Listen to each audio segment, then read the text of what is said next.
warahmatullahi wabarakatuh. Bagi seorang presiden, dalam setiap rapat kabinet untuk bidang ekonomi, maka salah satu faktor yang penting untuk dilakukan monitoring adalah masalah harga. Apakah naik atau turun? Apakah terjadi inflasi atau terjadi deflasi dalam setiap waktu? Itu makanya kemudian Badan Pusat Statistik setiap awal bulan memberikan pengumuman kepada masyarakat mengenai inflasi kita setiap bulan, setiap tanggal 1 setiap bulannya, atau tanggal 2 kalau misalnya tanggal 1-nya adalah hari libur. Kenapa ini penting untuk dimonitor, kemudian untuk diketahui? Karena memang kalau kita melihat presiden setiap tanggal 16 Agustus ya, setiap tahun itu memberikan yang disebut dengan pidato nota keuangan mengenai kebijakan keuangan negara ataupun kebijakan fiskal untuk tahun yang akan datang. Siapapun itu presidennya, baik itu Pak Joko Widodo ataupun Pak Prabowo Subianto. Apa yang disampaikan di situ di dalam pidato nota keuangan yang disampaikan oleh Presiden kepada rakyat melalui Dewan Perwakilan Rakyat? Yang pertama adalah mengenai didasari dengan asumsi-asumsi makro. Pertama mengenai pertumbuhan ekonomi. Kemudian yang kedua inflasi.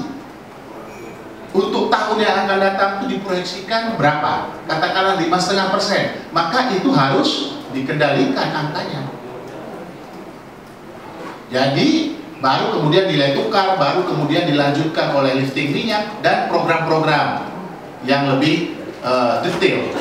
Jadi kalau seorang presiden tidak dapat memahami apa yang dimaksud dengan inflasi dan bagaimana cara mengelolanya, menurut saya ini adalah sebuah keajaiban. Karena angka inflasi dan cara pengelolaannya dan pengendaliannya adalah indikator bagi sebuah stabilitas perekonomian suatu negara. Sebegitu pentingnya persoalan inflasi ini, sehingga di sekolah menengah pun ini sudah diajarkan apa yang dimaksud dengan inflasi itu. Di sekolah menengah sudah diajarkan. Silakan saudara cek bagi anak-anak kita yang kebetulan sekolah di jurusan IPS misalnya, cek pelajaran mengenai ekonominya, ada nggak diajarkan mengenai inflasi? Nah, sekarang berkembang mengatakan bahwa ini pertanyaan yang tidak penting. Dan jangan lupa yang namanya tim pengendali inflasi itu, tanggung jawabnya itu ada di pemerintah. Mulai dari pemerintah pusat sampai dengan pemerintah daerah bekerja sama dengan Bank Indonesia. Dan setiap tahun pemerintah memberikan penghargaan kepada daerah-daerah yang dianggap mampu mengendalikan inflasi di daerahnya.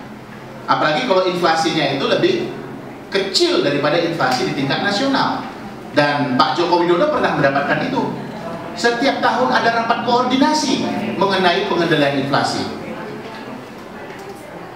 Ya, maka atas dasar itu pertanyaan ini adalah pertanyaan yang signifikan dan menggambarkan tentang penguasaan materi dari calon Presiden Joko Widodo terhadap makroekonomi nasional kita. Sederhananya begini, ya, kalau pasti kita menginginkan pertumbuhan ekonomi 7%, tapi kemudian inflasinya 10%, maka kemudian ada minus 3% ini. Ibaratnya kita gaji nambah 7%, tapi pengeluaran harus nambah 10%. Artinya apa? Artinya kita harus nyari 3% lagi, nombok. Sebegitu pentingnya yang namanya inflasi ini bagi daya beli dan kesejahteraan masyarakat. Apalagi konteksnya ketika debat ini berlangsung pada tanggal 15 Juni yang akan datang, harga-harga sudah mulai merambat naik karena ada momentum Ramadan, ada momentum Idul Fitri, ada momentum sebentar lagi anak-anak masuk sekolah. Nah, ini komitmen daripada pemimpin seperti apa menghadapi situasi yang seperti ini. Apakah ini dibiarkan kepada rakyat yang menanggung atau negara hadir untuk mengendalikan? Saya rasa di situ poin pokok daripada masalah ini. Dan kita tahu bahwa inflasi ini skalanya juga nasional, tetapi juga dikelola secara daerah. Ada tim pengendali inflasi di tingkat pusat, ada tim pengendali inflasi di tingkat daerah, yang anggota-anggotanya adalah para struktur di masing-masing para unit kerja masing-masing daerah. Jadi misalnya itu ada sekretaris daerah, ada kepala dinas dan seterusnya. Jadi menurut pandangan kami, jangan kemudian pertanyaan ekonomi ini dimasukkan ke dalam persoalan politik. Apalagi kemudian yang merespon orang yang nggak ngerti. Walaupun dia katanya punya pendidikan yang tinggi, tetapi tidak paham mengenai persoalan ini. Jadi jangan kemudian seolah-olah kita melakukan sebuah mereduksi makna daripada sebuah pertanyaan karena hanya persoalan politik, hanya karena persoalan kekuasaan. Padahal substansinya adalah masalah kesejahteraan rakyat. Substansinya adalah ketidakmampuan daripada pemimpin untuk memahami problematika ekonomi negara, problematika kesejahteraan rakyat. Saya rasa itu yang ingin kami sampaikan. Terima kasih. Ya, terima kasih.